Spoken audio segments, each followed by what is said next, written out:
그 진리라는 것을 어떻게 기독교는 알 수 있다고 믿냐면 하나님이 계시해 주실 때, 그러니까 우린 수동적이 될 수밖에 없어요.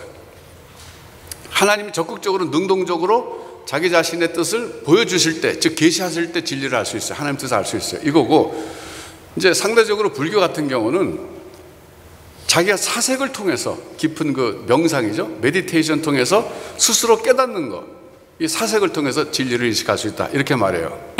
그래서 확연히 달라지는 거예요. 그래서 종교를 계시 종교와 사색 종교로 크게 나눌 수 있어요, 세계 종교를.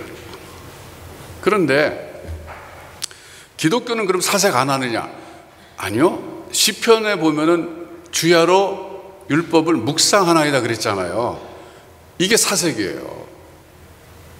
그러니까 기독교가 진리를 아는 방법 중에 가장 베이스는 계시이지만 좀 더 발전적으로는 그 계시에 의존한, 계시의 그 바탕을 둔, 계시의 기초를 둔 사색을 통해서도 진리를 인식할 수 있다, 이 얘기예요. 그러니까 오늘 지금 이 초대교회 예루살렘 총회하고 진리 그 계시 의존 사색하고 무슨 관계가 있느냐 그러는데, 그렇게 생각하실 텐데 관계가 있습니다. 오늘 본문을 읽으면서 여러분 캐치하셨을지 모르지만 여기서 지금 다루진 안건이 뭡니까? 이방인들도 할례를 받아야 된다, 그리고 모세율법을 지켜야 구원받는다라는 입장이 있었고, 바울과 바나바를 비롯해서 이 사람들의 입장은 뭐냐면 이방인들은 할례 받을 필요가 없고 모세율법 지키지 않아도 된다, 이 입장이거든요. 그런데 두 의견이 막 팽팽하게 맞섰어요. 그래서 이제 이게 모여갖고 의제가 돼가지고 회의를 했는데, 뭐 많은 그 토론이 있었다 그랬어요. 많은 변론이 있었어요. 실제로 보니까 많은 변론이 있었다. 그러니까 회의에 모여가지고 양쪽 입장에서 서로 자기들의 주장을 많이 했다, 그런 뜻이에요.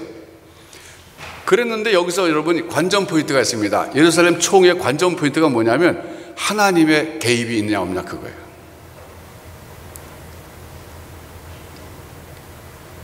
그 관전 포인트를 갖고 보면요, 하나님의 개입이 전혀 없었어요. 그냥 사람들이 모여가지고 많은 변론을 했어요.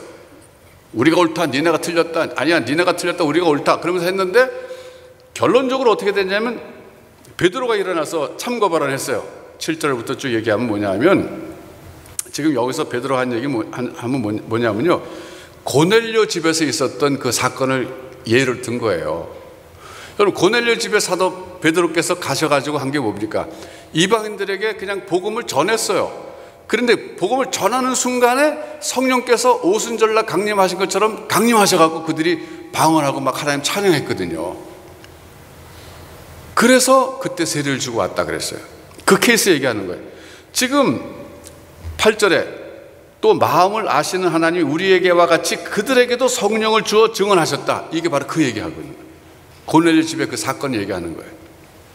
그러니까 참고 발언한 거죠. 이 얘기는 뭐예요? 할례 받지 않았는데도 그들이 성령 받았다는 것은 뭐예요?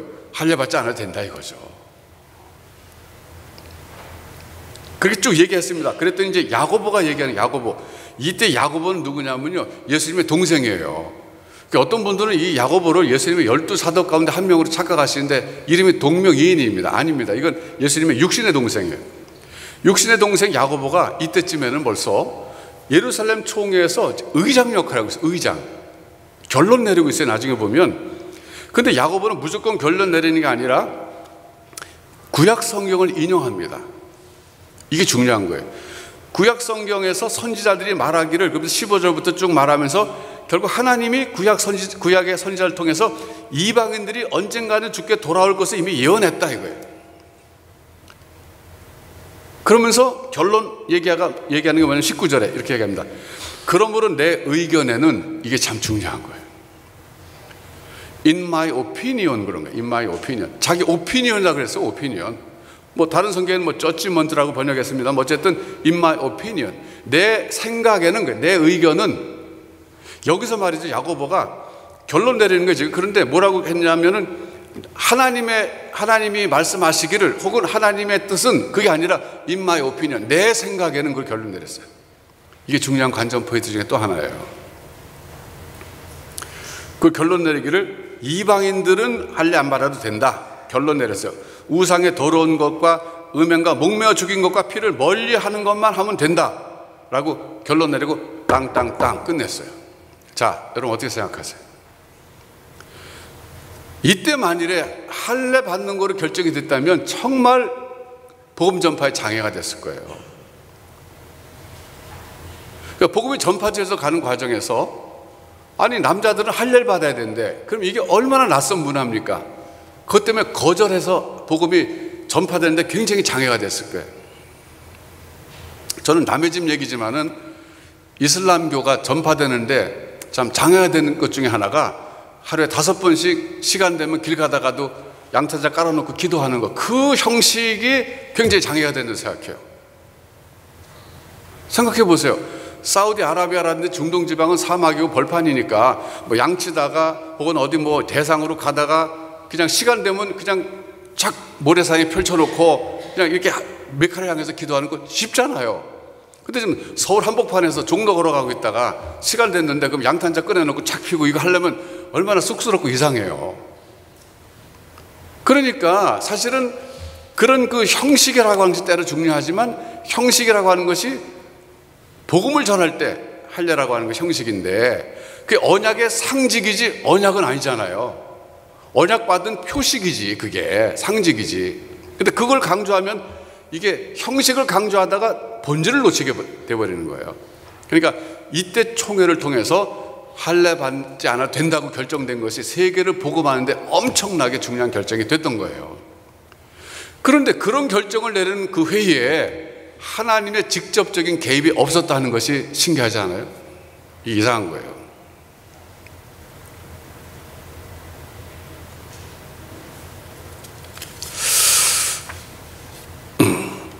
이게 바로 뭐냐면요, 계시 의존 사식의 한 케이스입니다. 그러니까 야고보가 마지막에 결론 내릴 때 구약 성경 말씀을 인용했잖아요. 이게 뭐예요? 계시거든요. 그러니까 선지자들을 통해서 이방인들도 언젠가 주께 돌아올 것이라고 예언된 그 내용이 바로 계시인데 그 계시에 의존해서 사색한 거예요. 그 구약 성경 말씀을 보니까 이방인들이 언젠가 주를 찾게 돼 있었다 생각한 거잖아요. 이게. 그래가지고 결론 내린 거거든요. 그러니까 예루살렘 총회야말로 계시 의존 사색의 한 케이스다, 아주 정확한 케이스다, 이렇게 볼 수 있어요. 여러분, 그 전통이 교회 역사 속에서 이어졌습니다. 그래서 교회 역사 보면 중요한 그 교리를 위한 종교회의가 열렸는데 그 회의에서도 보면 하나님의 직접적인 개입이 없었어요. 예를 들면 하나님 직접적인 개입이라는 건 뭐냐면 여기 지금 초대 예루살렘 회의가 열렸을 때 베드로가 막 일어나서 발언하는 거예요. 어젯밤에 회의가 며칠 됐으니까 회의 끝나고 내가 숙소에 가서 잠을 자는데 환상 가운데 주께서 내게 나타나셨습니다. 주께서 말씀하시기를 이방인들에게 할례를 받지 않는 게 좋다, 안 받아도 된다 그랬다, 그랬습니다라고 얘기하면은 여러분 어떻게 그들이 받아들였을까요? 에이, 저 베드로 저 거짓말하냐 혼자? 그 반대파들이 그랬을 거예요. 아니면 그런 오해를 불식시키기 위해서 하나님이 직접 회의 중에 나타나셔서 환상 가운데 전체가 들을 수 있는 음성을 들려서 이방인들은 할례 받지 않아도 된다, 이렇게 하실 수 있는 능력이 없었을까요? 충분히 능력이 있어요. 근데 그렇게 안 하신 거예요. 그것이 바로 하나님께서 우리에게 기대하신 건 뭐냐면 중요한 교리를 결정하는 회의에서도 이제 계시에 의존한 사색을 통해서 그 사색의 근거한 토론을 통해서 결정해봐라, 이렇게 맡기시는 거예요. 자, 실제 얘가 AD 325년에 열렸던 니케아 공의회라고 할 수 있어요. AD 325년에 니케아라고 하는 곳에서 그 교회가 회의를 열었어요. 이게 예루살렘 초대교회처럼, 초대교회 그 예루살렘 회의처럼 전 교회가 모인 정말 중요한 공의회였는데, 니케아라고 하는 것은 그 이스탄불에서 동방으로 이어지는 그 해협을 보스포러스 해협이라 그래, 갈라놓은 해협을. 근데 거기 지금 다리가 놓여졌어요. 그래서 거기 일본 사람들이 다리를 무상으로 놔줬어요. 그리고 엄청나게 많이 이제 이득을 챙겨갔지만, 근데 그 니케아는 그 보스포러스 해협에서 다리 건너면 바로 그 근처에 있는 도시라고 합니다. 근데 거기서 모였는데 이 회의를 소집하도록 한 사람이 콘스탄티누스 대제예요. 콘스탄티누스 대제예요. 이 사람은 굉장히 기독교 호의적이었잖아요. 그런데 왜 이걸 회의를 모집하라고 황제가 모이라고 그러고 또 재정도 다 대줬어요. 황제가 모이는 회의 약 1,500명 모였으니까 경비가 상당히 지출됐을 거예요. 그런데 돈을 다 대주는 이유는 뭐냐면 정치적인 목적이 있었어요. AD 313년에 콘스탄티누스 대제가 기독교를 많이 인정해 줬잖아요. 그리고 지금 한 10몇 년 지난 건데, 이때쯤 됐을 때는 이단들이 막 이제 기독교가 거의 공인되다 보니까 이단들이 일어났고 자기 주장을 하는데 이게 교회가 시끄러워졌어요. 그러니까 황제 입장에서 볼 때는 나라가 조용하려면 기독교가 조용해야 돼. 왜? 기독교가 너무 커졌기 때문에. 그런데 막 이단들이 일어나서 막 이렇게 주장하니까 교회가 시끄러우니까 안 되겠다 싶어서 이거 회의로 모여서 결정을 하게 된 건데, 그런데 그때 모여가지고 논의한 게 뭐냐면 삼위일체에 대한 거예요. 삼위일체. 그러니까 그 유명한 아타나시우스하고 아리우스파가 있었던 거예요. 그러니까 아타나시우스파는 삼위일체, 오늘날 그러니까 우리가 믿는 삼위일체 그걸 주장하는 입장이었다면, 아리우스는 소위 삼위삼신론을 주장했어요. 삼위일체가 아니다. 삼위삼신이다. 하나님도 서열이 있다. 성부가 제일 높고 성자가 그 다음 성령이 그 밑에 이렇게. 근데 삼위일체는 뭐예요? 성부, 성자, 성령이 동등하시다 이거거든요. 근데 그 회의를 열어가지고 이제 몇 년 동안이나 했냐면요, 이 논쟁이 완전히 끝난 게 381년이에요.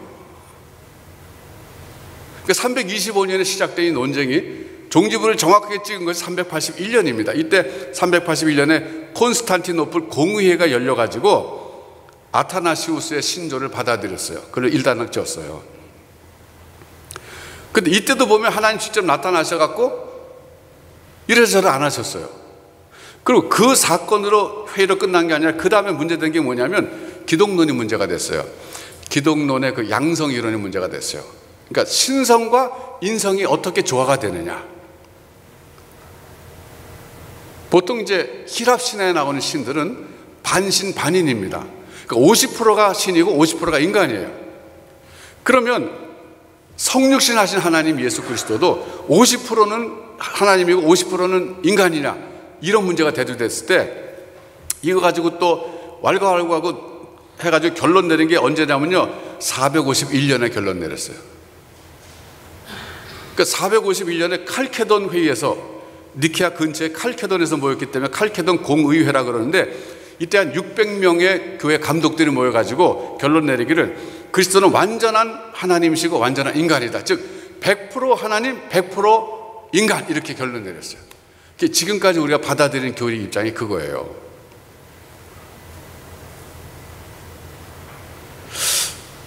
그러니까 이 연도를 따지면요, 325년에 처음 삼위일체 교리 갖고 모였던 니케아 공의회에서부터 451년에 칼케돈 공의회까지 지금 삼위일체론과 기독론이 완전히 정립되게 된 기간이 무려 126년 걸렸어요. 126년 걸렸어요.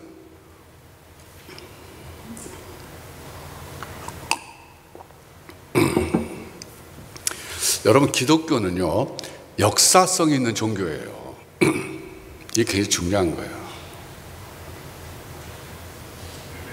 그러니까 우리 한국에서 일어나는 그 이단들은 역사성을 부인하는 사람들이에요.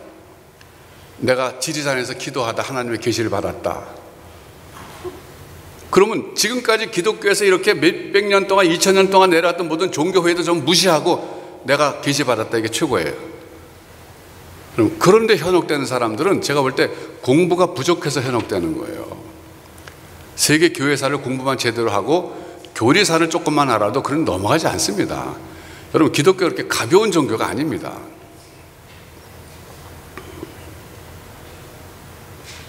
그러니까 여기서 지금 하나님이 예루살렘 총회에서부터 지금 이 삼일체 교리와 기독론 논쟁까지 보여준 종교회의를 통해서 보여주신 건 뭐냐면, 이렇게 중요한 교리마저도 하나님이 직접적인 개입으로 결정지도를 하신 것이 아니라 사람들이 모여서, 즉 계시 의존 사색과 토론이라는 과정을 통해서 결론짓게 하신다는 거예요.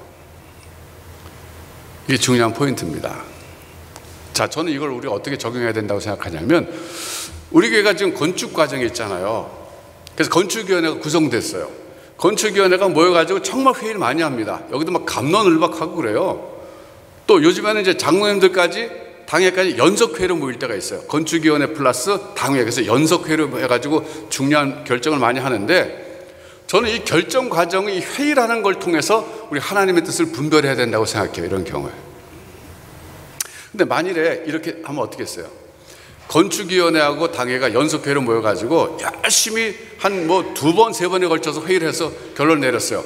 저는 거기 안 들어가거든요. 근데 저한테 갖고 왔는데 제가 보니까 마음에 안 들어, 결론이. 그래서 제가 이렇게 얘기했어요. 근데 제가 어젯밤에 기도하는데 하나님 제게 말씀하시기를 이렇게 결론대로 하지 말고 다른 방향으로 하라 그랬습니다. 제가 그렇게 말하면 여러분 어떻게 받아들이시겠어요? 자, 여기 장로님들 계시고 건축위원회 계시는데 제가 실제로 그렇게 했어요. 그럼 여러분 받아들이겠어요? 거절하시겠어요? 받아들이겠다는 사람 손 들어보세요. 난 못 받아들인다는 사람 손 들어보세요. 아무도 없어. 아까 1, 2부 예배 때 물어봤더니 이재섭 장로님 못 받아들인다고 손 들었어요.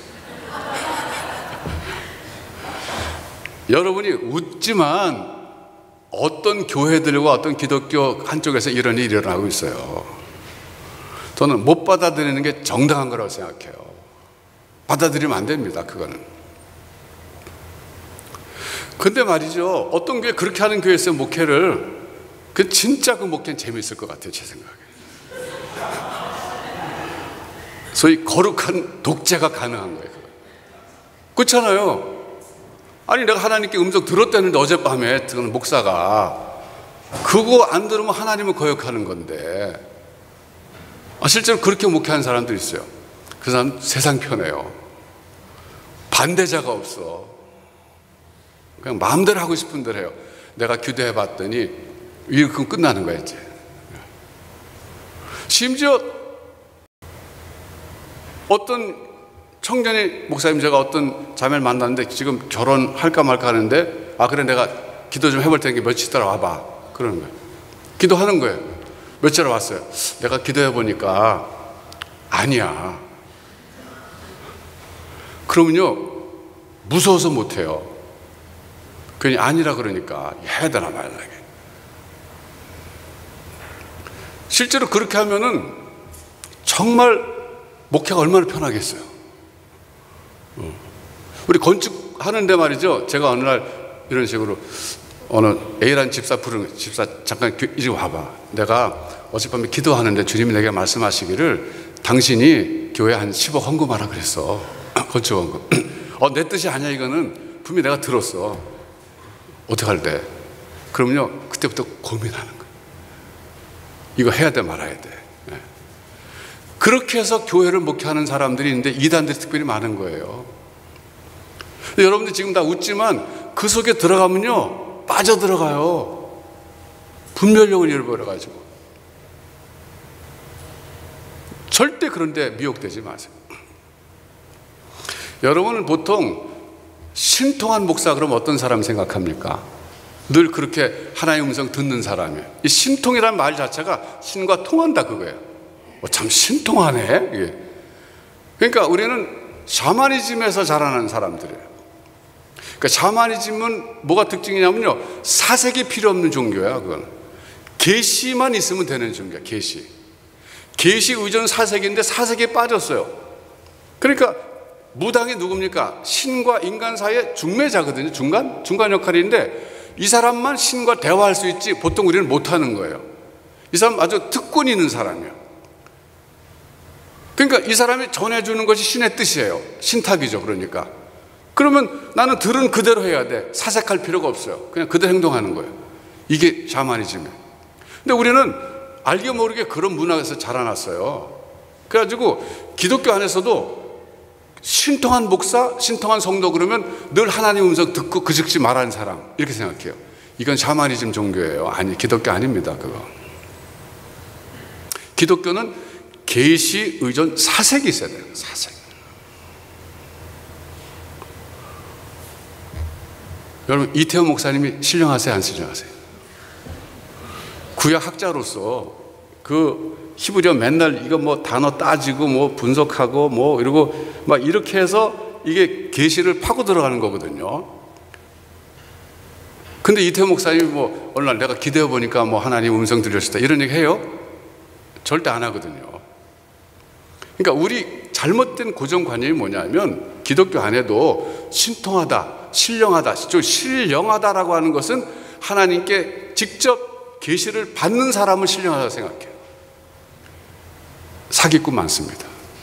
왜냐하면 하나님이 그렇게 역사하시지 않거든요. 지금까지 보면 이렇게 중요한 예루살렘 회의가 열렸을 때, 니케아 종교회의가 열렸을 때 칼케돈 회의까지 126년 동안이나 하나님이 내버려 두신 거예요. 좀 결론 좀 내려봐라, 사색해서. 안 그래요? 그렇게 중요한 거를 왜 126년 동안 끌게 하셨어요? 12개월도 긴데.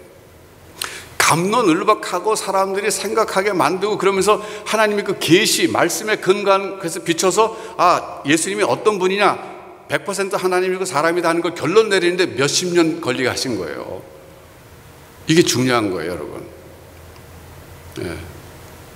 그래서 이걸 우리가 실제 생활에 적용한다 그럴 때 여러분이 하나님의 뜻을 분별하기 위해서 고민하고 있을 때가 있을 거예요. 그때 점쟁이는 차마 찾아갈 수 없어서 기독교 안에 있는 기독교적 점쟁이 찾아가지 마세요. 아닙니다.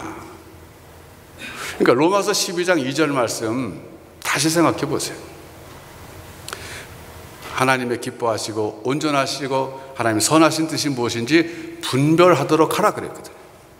이 분별한다는 것이 사색을 통한 분별이에요. 그러니까 계시 의존 사색이라는 이 개념 오늘 새겨두고 돌아가세요. 제가 요즘은요, 제가 솔직히 말씀드릴게요. 내가 언제까지 강단에서 설교할지 모른다는 생각이 들어서 정말 제가 깨달은 것을 다 쏟아놓고 하고 싶어요. 제가 계시 의존 사색을 깨달은 것은 참 오랜 과정 통해서 깨달은 거예요. 시행착오도 많이 겪었고 그랬어요. 예. 여러분 가볍게 듣지 마세요. 예. 그러니까 여러분들이 인생을 살아가면서 하나님의 뜻을 그렇게 분별하는 그런 일들이 늘 있는 일인데 그때 내가 기도해 보니까 이런 사람 얘기 듣지 마세요. 여러분 스스로 기도하시고 하나님 말씀에 근거해서 기도하시고 거기서 사색하시고 여러분 스스로 분별하는 훈련을 늘 해나가시라 그거예요.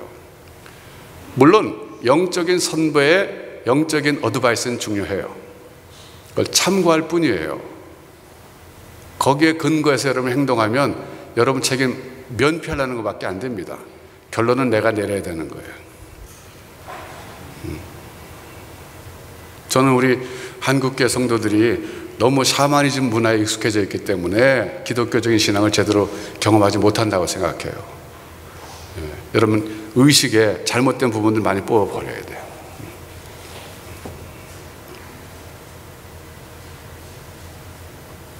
그래서 오늘의 그 적용은 뭐냐면요, 하나님은 하나님의 뜻을 우리에게 알려주실 때 직접 계시를 통해서 알려주시는 것은 그건 아니고 계시에 의존한 사색, 그걸 통해서 하나님의 뜻을 분별하기를 원하신다는 거예요. 항상 그걸 기억하세요. 또 대화를 통해서, 즉 사람과의 대화와 회의를 통해서 하나님 그 뜻을 알리는 것을 하나님 원하신다. 물론 여기 잘못된 거 많습니다. 잘못될 때가 있어요. 예를 들어서 역사 속에서 평양노회가 옛날이죠, 신사참배 결의했어요. 이게 잘못된 거예요. 그러니까 종교회의로 모였을 때 지금까지 역사를 보면 교리적인 것에 대해서는 하나님이 꼭 올바른 결정하도록 이렇게 섭리하셨어요. 이끌어 가셨어요. 그러나 신사참배 같이 이런 사회적 정치적 문제에 대해서는 비록 노회라고 하는 종교회의가 열렸지만 잘못하는 걸 하나님께 내버려 두신 거예요. 그때는 사람들이 신앙이 약하고 죽을까봐 혹은 핍박받을까봐 두려워서 신사참배를 결정한 거였거든요. 이해관계도 얽혀있죠, 거기에는. 그러니까 종교회의가 다 옳다는 건 아니에요. 제가 말씀드린 포인트는. 그럼에도 불구하고 하나님이 우리가 모여서 서로 대화하고 토론하고 그래서 하나님 뜻을 찾아가는 것을 역시 원하신다. 기본 원리는 변함이 없다는 거예요. 그러나 그게 완벽한 건 아니다. 이걸 염두에 둬야 된다는 거예요. 또 하나 적용할 수 있는 건 뭐냐면요, 형식과 내용의 관계예요.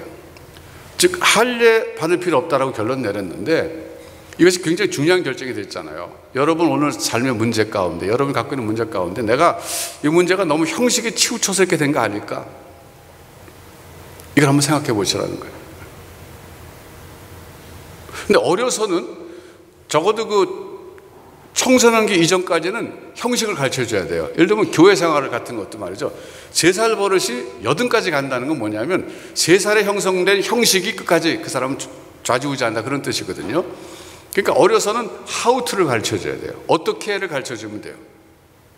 예를 들어서 지금 우리 다혜리 리엘이가 교회 나오는데 주일이면 교회 오잖아요. 근데 제가 다혜리하고 리엘이 앉혀놓고 이제 왜 주일날 교회 와서 예배 드려야 되는지 설명한다 생각해 보세요. 설명 되겠어요? 주일날은 예수님 부활하신 날이란다.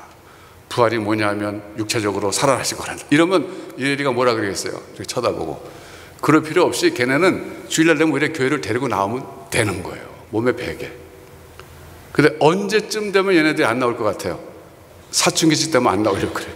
나 교회 끊으면 안 돼? 이렇게. 그러면 그때 가서 why를 가르쳐 줘야 되는 거예요. why. 왜 교회? 그러니까 어려서는 how를 가르쳐, how. 어떻게를 가르쳐 줘. 뭐든지. 좀 크면은 why를 가르쳐 줘. why. 왜 이걸 해야 되는지 아느냐. 결국은 how가 형식이라면 why는 내용입니다. 항상 우리 삶의 문제가 이 두 가지가 엮여져 있어요. 그래서 오늘 우리가 문제가 지금 해결이 안 될 때 내가 너무 how에 치우치지 않았을까? 아니면 너무 why에 치우치지 않았을까? 형식과 내용, 이 두 가지는 밸런스를 항상 유지해야 되는데 이거는 사실 정답은 없어요. 그때그때 상황에 따라 다른 거예요. 오늘 초대교회가 할례 문제를 극복했기 때문에 교회가 발전할 수 있었고 복음이 전파될 수 있었어요. 문제가 해결됐어요. 오늘 여러분 삶의 문제도 마찬가지입니다. 하나님께 하나님의 뜻을 가르쳐달라고 기도하실 때 여러분 생각을 포기하지 마시라는 거예요. 생각하면서, 사색하면서, 계시에 근거한 사색하면서 기도하면서 하나님 가르쳐달라 그럴 때 그 사색을 더 풍성하게 해주시는 거예요.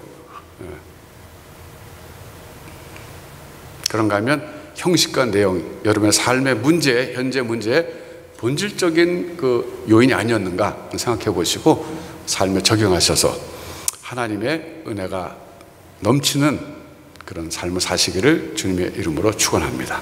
기도하겠습니다.